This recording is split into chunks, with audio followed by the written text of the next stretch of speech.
उत्तर प्रदेश में पिछले एक साल के अंदर दो सबसे बड़े माफियाओं का अध्याय समाप्त हो गया है। कारण कि विधानसभा में गुस्से में प्रदेश के मुख्यमंत्री योगी आदित्यनाथ का बयान मिट्टी में मिला दूंगा फिर से सुर्खियों में आ गया।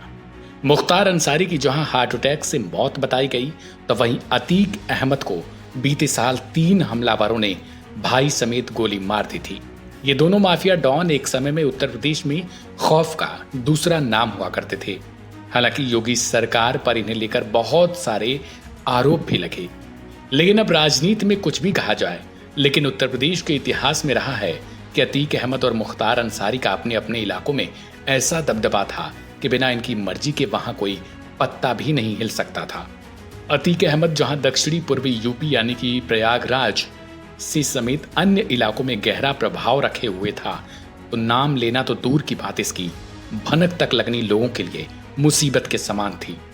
एक और उत्तर प्रदेश में पिछले साल जहां अस्पताल ले जाते समय अतीक अहमद और उसके भाई समेत हमलावरों द्वारा गोली मार दी गई, तो दूसरी ओर जेल में बंद मुख्तार अंसारी की तबीयत बिगड़ने के बाद अस्पताल में इलाज के दौरान मौत हो गई, जिसके बाद बहुत सारे सवाल राजनीतिक दलों द्वारा भी उठाए गए कि आखिर यूपी के जेलों में ही अपराधियों की मौत या आरोपियों की मौत कैसे हो जा रही है।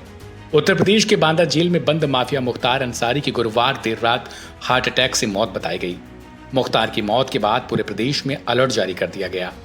वहीं एक साल पहले ही माफिया अतीक अहमद की भी गोली मारकर जान ले ली गई थी।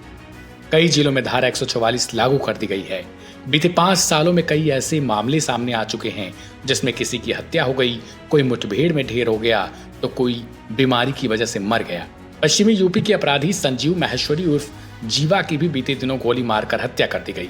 सबसे बड़े माफियाओं में से एक अतीक अहमद और उसके भाई अशरफ को रिमांड में लेकर उत्तर प्रदेश एसआईटी पूछताछ कर रही थी। नियम के मुताबिक हर रोज दोनों को मेडिकल के लिए लाया जाता था।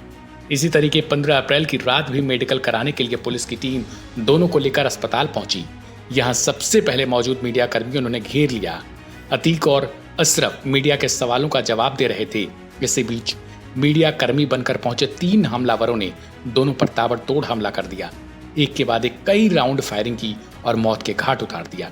हालांकि कई बार सवाल उठा कि केवल मुस्लिमों को ही टारगेट किया गया, लेकिन नजर डालें तो ऐसा बिल्कुल भी आपको नजर नहीं आएगा, क्योंकि मुन्ना बजरंगी, संजीव जीवा, विकास दुबे ऐसे ढेरों नाम हैं जो इस लिस्ट में शामिल थे, जिनमें से लगभग सब खत्म हो चुके हैं। अमर उजाला की एक रिपोर्ट के मुताबिक उत्तर प्रदेश सरकार के आंकड़े बताते हैं कि साल 2017 से अब तक कुल 10,720 एनकाउंटर हो चुके हैं।